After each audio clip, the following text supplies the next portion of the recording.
আমরা যারা টিভিএস এন্টর্ক 125 গাড়িটা চালাই তাদের অনেকেরই প্রশ্ন থাকে যে ভাই এই গাড়িতে ক্র্যাশ কার্ড লাগাইলে কি ঠিক হবে বা ক্র্যাশ কার্ড লাগানোটা কি ঠিক ভালো হবে কি না। তো তাদেরকে বলবো ভাই, ক্র্যাশ গার্ড আপনি চাইলে লাগাইতেই পারেন। ক্র্যাশ গার্ডের দাম কিন্তু কম না, বেশ ভালো দাম, মেবি 6-7 হাজার টাকার মতন লাগে। কিন্তু আমার কাছে কেন জানি মনে হয় যে ক্র্যাশ গার্ড লাগালে এটার লুকটা কেন জানি নষ্ট হয়ে যায়। এটা আমার ব্যক্তিগত মতামত, আপনারা চাইলে লাগাতে পারেন, তবে আমি বলবো না লাগানোটাই বেটার। প্রথমত লুক নষ্ট হয়, দ্বিতীয়ত দেখা যায় যে আপনার যে গাড়িটা, এই গাড়িটা মেইনলি আমাদের গাড়িটা কিন্তু প্লাস্টিক বডির গাড়ি।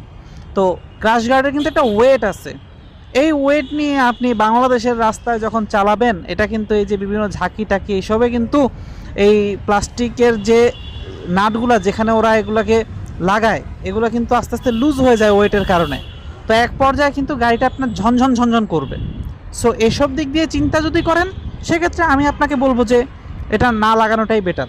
তবে আপনি চাইলে লাগাতে পারেন। আপনার যদি লুক নিয়ে কোনো সমস্যা না থাকে, আপনার কাছে যদি অনেক স্মার্ট মনে হয়, তাহলে আপনি অবশ্যই লাগাবেন না কেন। আর আপনার যদি এনাফ টাকা থাকে তাহলে আপনি লাগাইতে পারেন। তবে আপনি যদি মনে করেন এইটা দিয়ে আপনার যদি কোনো কারণে অ্যাক্সিডেন্ট হন, ভাই অ্যাক্সিডেন্ট হলে এই ক্র্যাশ গার্ড আপনার গাড়িটাকে সেভ করবে, এটা ভাই আপনি ভুল ধারণায় আছেন।